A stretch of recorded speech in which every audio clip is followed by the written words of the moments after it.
morning, everybody. It's day 8 on our journey. We are leaving Grafton actually right now. I've got my marriage savers on because Heather's up on the top of the boat. We just pushed off from Grafton. Great little town. Walked downtown, got ice cream last night, and kind of walked around and saw everything that was going on. Pretty sleepy town. It's about a town of 600 people, but had a great time at the Grafton Marina, and we're excited to get going this morning. And we'll be going through St. Louis today, so we are going to film a lot. There's some unique things to see down here, so we're excited about that. It's starting off very humid this morning. It's probably 78, 80 degrees already at 7:20 in the morning, and it's about, I would say at least 85% humidity. It's very thick. Otherwise, we'll check back in with you in a little bit. I'll show you kind of what Heather's doing and what we got in front of us. So Heather's out on the front of the boat. You can see her. Say hi, Heather. She can hear me. She can hear me because I have my marriage savers on. So we've got, this is the confluence of the Illinois and Mississippi River. We are currently on the Illinois River. That barge is going up the Mississippi River. There's a Corps of Engineers barge over there, and this is kind of the riverfront of Grafton. So nice little town, and everything on the boat looks good this morning. I don't have my maps up yet. Put my maps up and see if we... GPS is not connected yet. Should be Bluetoothed in. It says GPS connected.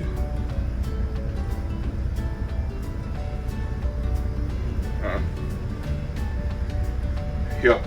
And so everything's looking good. We're in about 33 feet of water, so plenty of depth. We'll talk to y'all later. So this is something that's kind of different to the Mississippi. Really sheer rock walls. We don't see those too much up in Minnesota. There's a few of them, but this whole bank down here in south of Grafton, Illinois, is lined with sheer rock walls. So this is what it looks like from the top of the boat. Got my head out the sunroof. Kind of a hazy, overcast morning. Just making slow progress down. All right. So Bob was talking about how humid it is. I don't know if you can tell on this mirror, but that is all from the humidity. And then when you go into our head,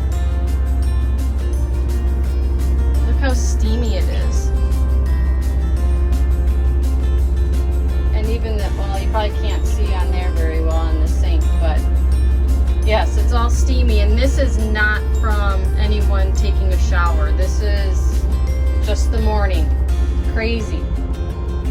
Okay, so we are cruising along and we'll be getting fuel. How far do you think we're getting fuel at? 5-7 miles. Really, that far? Maybe 5 miles.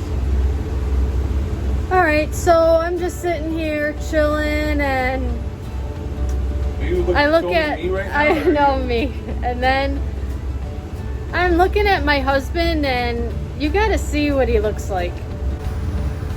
Look at those socks. He's wearing compression socks. His feet were getting swollen standing at the helm for 10 to 12 hours a day, so that's lovely, honey. I love it.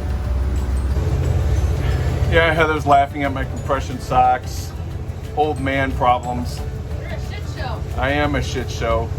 I've got a back brace because my back is sore from climbing around the engine room and jumping around on the boat, and so between compression socks on my feet and my back hurting,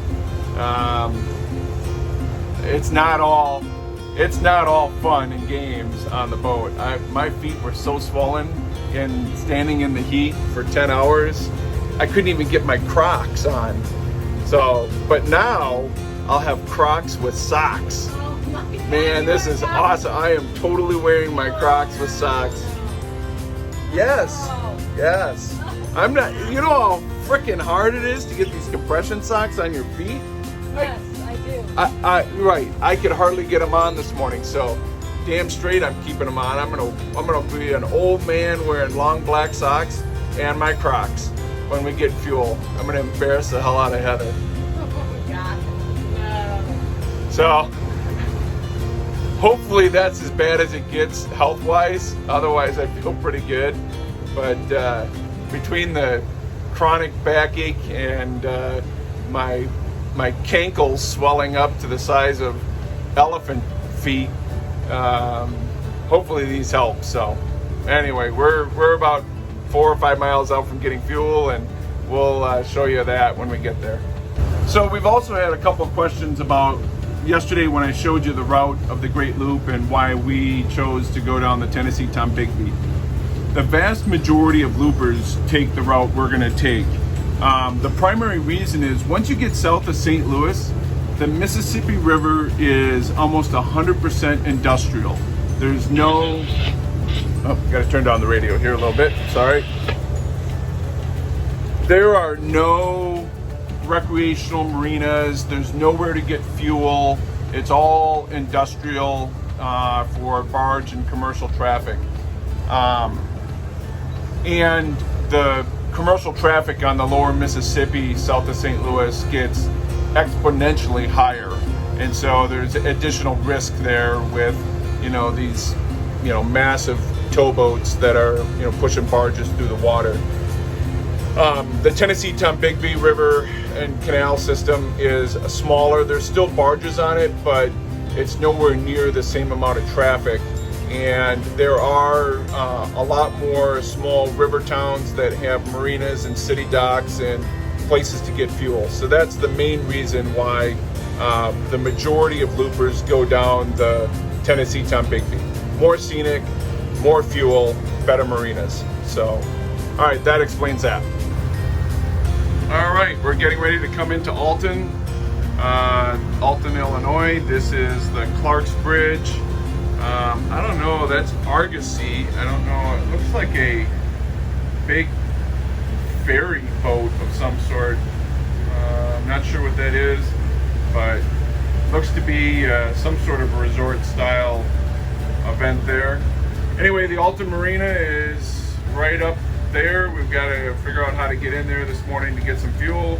Take on about 25 gallons. This will be the last fuel stop for the next 275 miles. So we're going to top off here this morning, and then way up here is the next block and dam that we're going to go through. It's a 30-foot drop, bollard block, so should be interesting. Look at that. Socks with Crocs. Seriously? Seriously. I don't know, guys. He cracks me up, that's for sure. So we just filled up with fuel. We took 35 gallons, which is right in line with what our trip computer said we would take. We had burned 2.8 gallons per hour over almost 11 hours, and then we also ran the generator the other day while we were boating. So accounting for that, we took 35 gallons. We're full up. So now we've got, looking at our range on a full tank, at this speed we've got about 1,400 miles we can go. If we have to get on plane, we can. We've got 275 miles to go to the next marina that has fuel, so no problems there. We can run the generator as much as we need, and we got plenty of range. So just coming up on lock 26, and we're going to be locking through with a towboat. I'll try to film some of that to show you. Brand new. You're all in Pathfinder, rolling them up. There's Heather. Yeah, she's holding the boat. Go up back here. Walking through with another tow. Just a single towboat, no barges. Looks like a Corps of Engineer tow. And yeah, so this is lock number 26. So we went down about 25 feet and the gates are opening and we are going to be pushing off and taking off. So today might be a two-part video day. I'm going to show you, we're through lock 26 and we're on the north side of St. Louis, but it's becoming very industrial down here. You know, I knew St. Louis was going to be industrial, but I mean, there's refineries and tows just everywhere. Not much to see anymore. So we'll see what the rest of the trip is. We're going to film a lot today because there's a lot of new things, and you know, film the arch and other things from the river. So today might be a two-part video on day 8 of our travels. This is kind of interesting. That's how they work on tows. That is a floating shipyard that they empty the water out, drive the tow in, and then pump, or they fill it full of water, and then back the tow into it, and then pump all the water out of the ballast, and then raise it up, and they can work on it. Like I said, this is a very industrial area, and yeah, they're working on a tow right there to fix it. You can see all of the other industrial stuff that's going on, so not a whole lot to see. All right, well, we are at the mouth of the Missouri and Mississippi rivers where they join. We are getting ready to head down the Chain of Rocks Canal, which is a long man-made canal that will take us into St. Louis proper. So right off to our starboard side is a Corps of Engineers.